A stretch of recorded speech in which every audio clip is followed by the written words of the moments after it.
Magandang araw mga kabayan. Ito po ang inyong lingkod ulit. Walang iba po, Mr. Fritz De Leon. Ngayong araw na to ay mag-aaral tayo tungkol sa technical side ng ating business. Siyempre, pag may mga katanungan yung mga kabayan natin, mas maganda po yung masasagot natin sila. Kaya sana po marami kayong matutunan. Okay, unang gawin po natin is magsisave po tayo ng gateway natin. Ifo-phone book po natin yan. Kung kayo po ay Sun user, ito po ang mga gateways nyo, yung mga number na po yan. Isisave nyo po, ipapangalan nyo sa phone book is gateway. Kuha lang po kayo ng isang number dyan. Same po dito sa Smart, kung kayo po ay Smart user or Talk and Text user or Red Mobile user. Kuha po kayo ng isang number dito at i-phone book nyo po. Pangalanan nyo pong gateway. Same po sa Globe tsaka Touch Mobile. Kuha po kayo ng isang number dyan. I-phone book nyo. Pangalanan nyong gateway. Unang prosesong pag-aaralan natin is paano po mag-load. Ito po yung pangkaraniwang unang tanong ng ating mga bagong business partners. Okay? Ganito na pong gagawin natin. Meron po tayong commands. Ito pong commands na to ay yung LX load command. Alright? Gagawa po tayo ng message. Alright? Tatay po natin itong message sa ating cellphone. LX space load space Technopreneur ID. Ito po yung ID number nyo.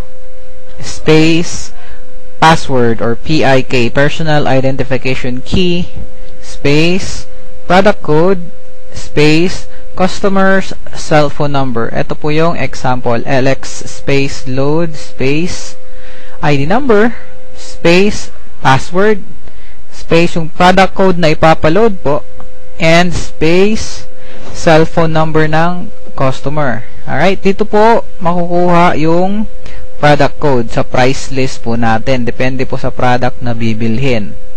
Ganito po yung common human error. Nalalagyan po ng space dito. May extra space po dyan. Alright. Pag-load nyo po sa customer, hindi po yun siya malaload kasi merong sobrang space. Kaya make sure walang sobrang space in between or dito sa huli na hindi po natin minsan nakikita. Yun lang po pinaka-importante doon. Pag tama po yung commands natin, okay, make sure isasend natin yung command na yan sa gateway po. Alright? Pag send nyo dun sa gateway, pag tama yung commands, automatic maglo-load agad yun, walang delay. Alright, isa po yung technique na gagawin natin para hindi kayo mahirapan mag-load since commands po yung gagawin natin is gumawa po kayo ng template or outbox or draft. Right? Save nyo po tong LX space load space ID number space password or PIK. Hanggang dyan lang po. Okay? Para kung may mag-load po sa inyo, i-insert nyo na lang po tong command na to, insert template hanggang dito po sa password para lalagyan nyo na lang ng product code at saka cellphone number ng customer. Hindi nyo po kailangan mag-type ng paisa-isa. Okay, i-explain ko po sa inyo kung how the mobile system works. Alright. Ito po yung cellphone natin. Ito po yung telco highway. Ito po yung customer or kayo po kung loloadan nyo yung sarili nyo. Ito po yung telco o dito po tayo kumukuha ng product. Let's say ito po yung Smart, Globe, or Sun. Tapos, dito na po yung gateway natin. Alright? Okay, ganito po yun. Kung may magpapaload po sa atin, again, gumagawa po tayo ng command. LX space load, space ID number, password, product code, and customer's cell phone number. Okay?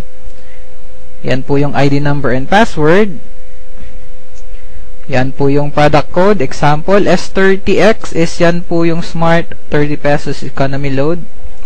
And customer's cell phone number. Alright, ito po yung gateway. Isa po sa mga gateway ng Smart. Sisend natin yan ngayon. Okay? Dadaan yan sa gateway natin. Okay?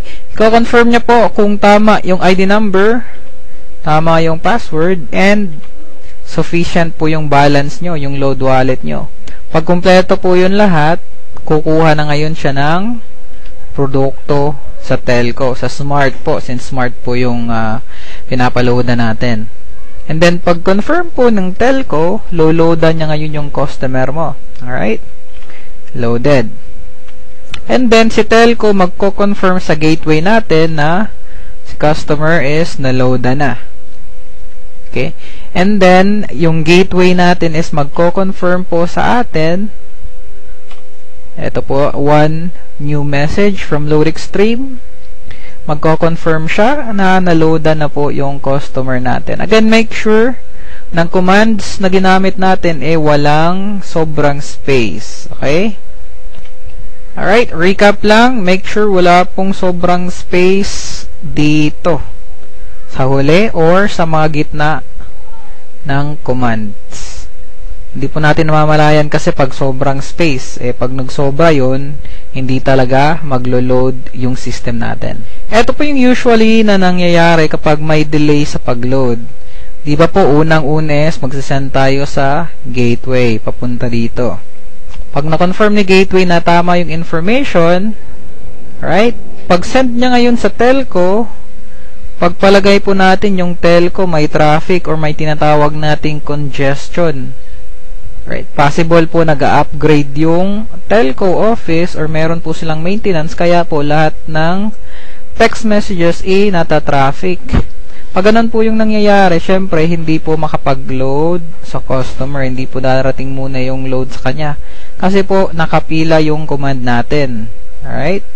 Kailangan po nating intindihin na yung system natin ay para pong highway. Right? Pag hating gabi po tayo pumupunta ng downtown, syempre mas mabilis po kasi walang traffic. Pero pag rush hour po, matagal pong hihintayin natin sa highway kasi po traffic. Same lang po yung sa commands natin since text po yung command natin, nata-traffic po dito sa telco. Alright? And minsan din kapag may maintenance si telco, kailangan din pong mag-maintenance ng system natin kasi po hindi pwedeng mabilis yung system nila sa atin mabagal. Dapat po pantay yung kabilisan ng ating system at saka yung telco system. Okay? And yung system po din natin, paminsan-minsan kailangan po din niya ng maintenance. Stable po yung system natin, kaya lang po mas mainam na po yung parating nagme-maintenance.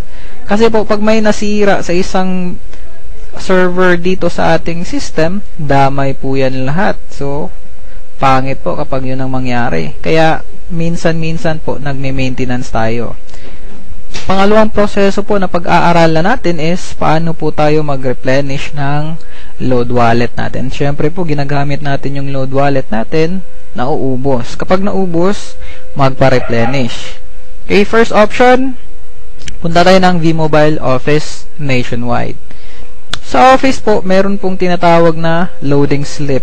Ito po yun, fill up nyo lang po ng mga informations.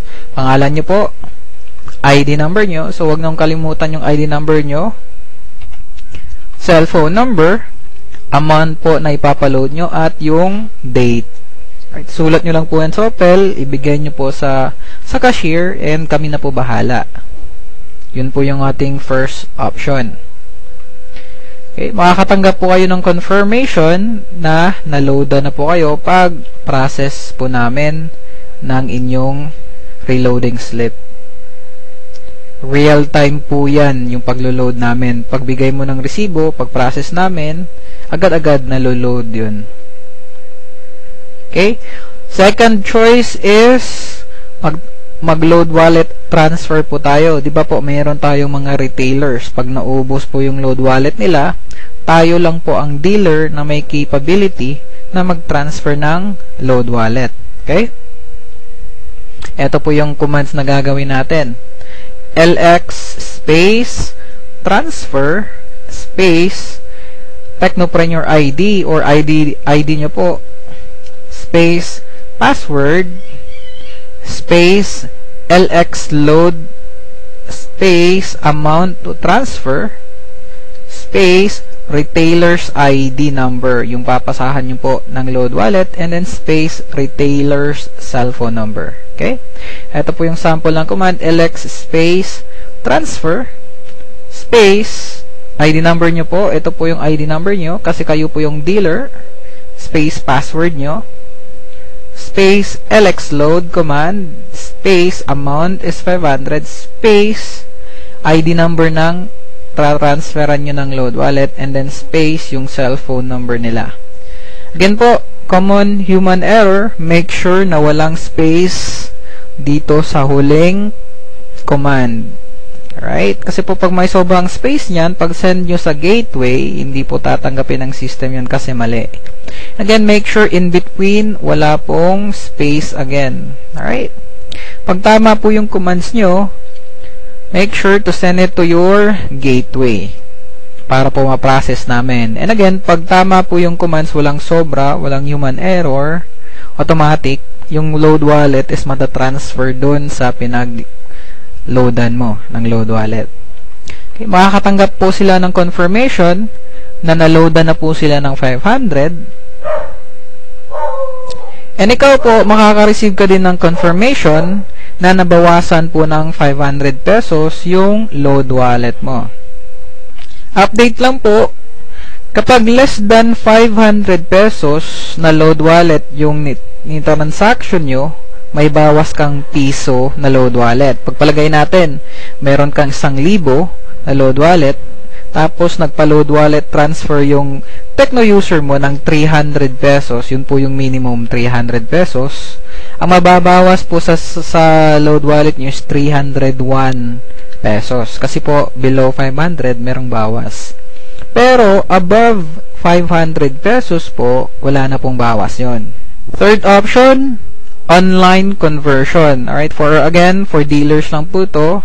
Punta po kayo dito sa link, http://mylx.biz. Ay, ito po yung website natin, yung website po natin sa marketing. Login lang po kayo using your ID number and password. Again po, for dealers lang po to. Click nyo po yung login. Okay. Ito po yung makikita nyong website. Okay. Click nyo po yung convert earnings. Pag-click nyo dyan, okay, pagpalagay natin, ito na po yung income nyo, 26,000, and meron na po kayong 6,500 na na-withdraw. Right, meron kayong 20,000 pesos remaining. Okay. Pagpalagay natin, i-convert natin yan ngayong 20,000 para maging load wallet. So, lagay nyo lang yung password nyo dito, and then, lagay nyo yung 20,000, and then click submit. Ganito po yung proseso nyan. Make sure na na-convert nyo po yung earnings nyo before 7 p.m. Friday. Okay? Before 7 p.m. Friday. Para po, pagka Wednesday next week, mako-convert na po tong load wallet nyo. Darating na po yan. Pagpalagay po natin na late kayo sa pag-convert. Pagpalagay natin, alas 9 na ng gabi ng Biyernes. So, basically, darating yung load wallet nyo next Wednesday pa po sa makalawang Miyerkules. Alright, just make sure and please remember, always convert your earnings before 7 p.m. Friday para po may load wallet na kayo pagka Wednesday ng hapon. And ito po yung last option natin, for fourth option, bank account deposit. Okay, meron po tayong mga bank account ng V-Mobile sa mga accredited banks. Ito pong First Union Bank of the Philippines. Ito po yung account number. Sa BDO po, ito po yung account number. BPI, ito po yung account number. And then Metrobank, ito po yung account number. Pagpalagay po natin, walang malayo po tayo sa V-Mobile office and wala pong mga dealers na pwedeng mag-transfer ng load wallet and then wala pa po tayong income sa marketing natin. So, pwede po tayo mag-deposit sa bangko. Okay? Hindi po yung gagawin natin. First option is Union Bank. Okay? Make sure, kapag Union Bank po yung ni-deposit nyo, make sure to get the bills payment slip. Right? Ito po yung mukha ng bills payment slip. Okay, make sure to get this one. Okay, lagay nyo po sa information company or institution na pagdedeposituhan nyo or babayaran nyo is V-Mobile Technologies. Name nyo po. And then, account number or reference number is your V-Mobile ID. Okay?